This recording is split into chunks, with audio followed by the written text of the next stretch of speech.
This keeps getting crazier for the San Diego Padres. This world-class September skid that they are on continues to get worse for the Friars. What's going on, everybody? Christian Pedersen back with another episode of Padres Digest. Thank you very much for tuning into the show.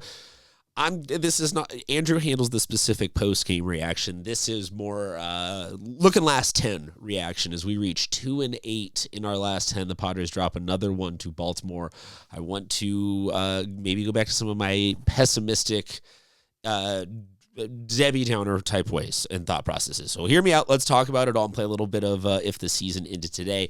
Drop a comment as we go through any of this. And also, if you want to hit the subscribe button, it would be much appreciated. Let's talk about this. Let's set the table going forward, as always, with the NL West standings. The Padres drifting now to 3 back, which is, that's no good. That's not what anybody wants in any way, shape, and form. So that's already a bad way to start things. Then that's also where I come up with that. Look all the way over in that right column, the 2-8 in last 10. I did a video recently talking about how the home and away trends have been so dramatically different for the Padres, and believing in the longer term baseball gonna, over a course of time, be baseball and spread out, and things are going to happen in a larger way. As you get a larger sample size, things are going to happen in a way that is more predictable. So right now, the Padres, in their last 10, providing a pretty good sample size of what we're looking at right now.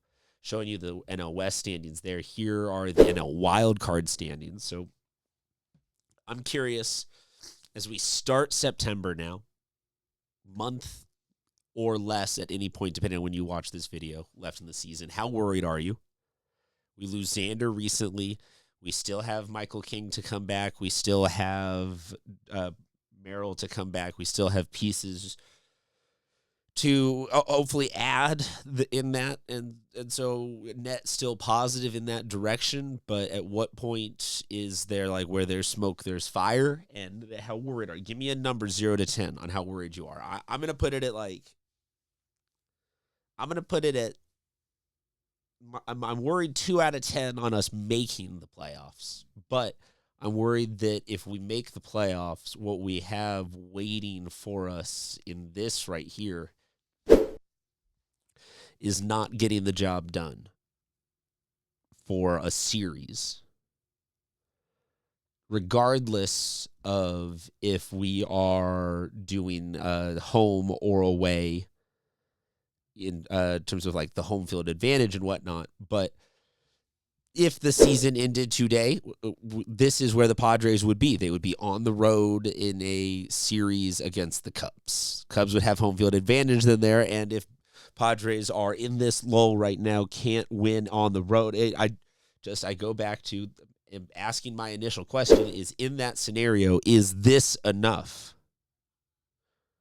to provide you any confidence in where the San Diego Padres might be able to go in a postseason run?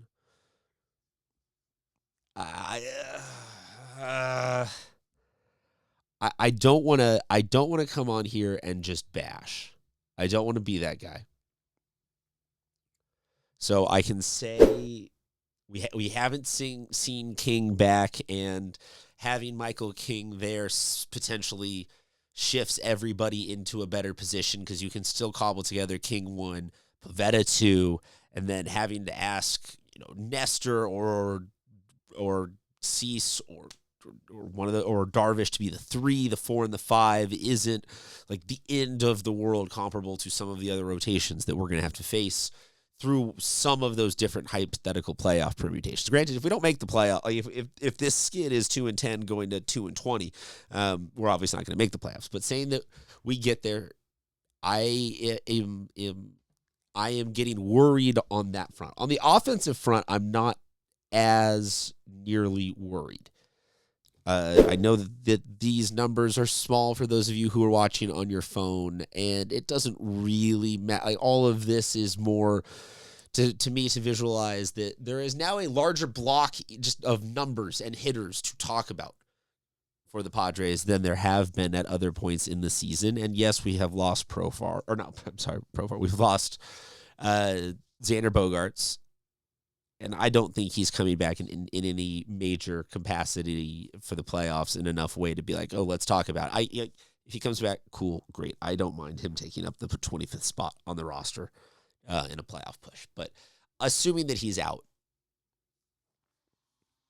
I still think that this is a team that has enough offense for me to walk into any of these playoff scenarios and be like, yeah, okay. Even like the most recent loss to Baltimore, we see a couple of home runs, we see a little pop, we see a little pop. Like the pieces exist there. I truly, thoroughly believe that if asked to do, if put in a season ending today and asked to do this, make this run in October vibes, big time stadiums, big time lights, big time vibe. Maybe I'm completely wrong and biased, but I still think that I trust this lineup, especially with the additions of Fermin and Laureano, to be competent, like at least competitive in something of this. But I don't trust.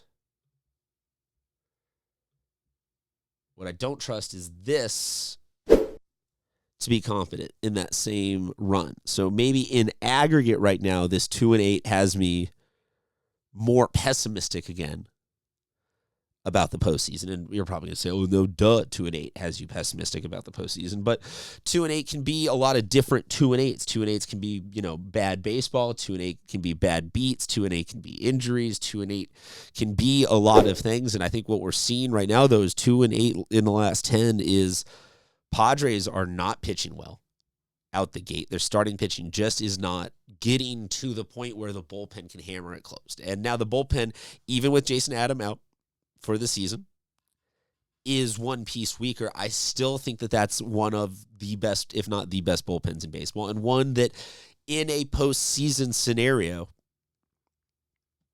you can hand it over, or you can, like, at least to me, make the case of like, oh, in that game or that game or that game, in the playoffs, we would have yanked him. So you had 2 runs earlier, put in the bullpen.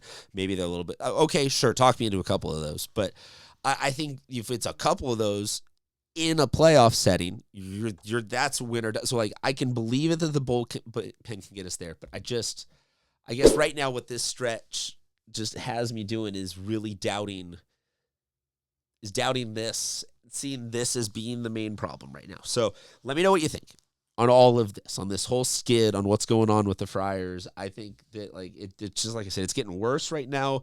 Maybe it's going to get worse before it gets better, and the new numbers of a new offense, once we find our groove, all level out. Or maybe Michael King coming back really for the last 2.5 weeks of the season does have a trickle effect that I'm just not seeing coming our way. Let me know what you think is going to happen. Drop a comment. Like I said at the beginning, if you want to hit the subscribe button, it would be much appreciated. If not, though, no worries. Talk to you guys soon.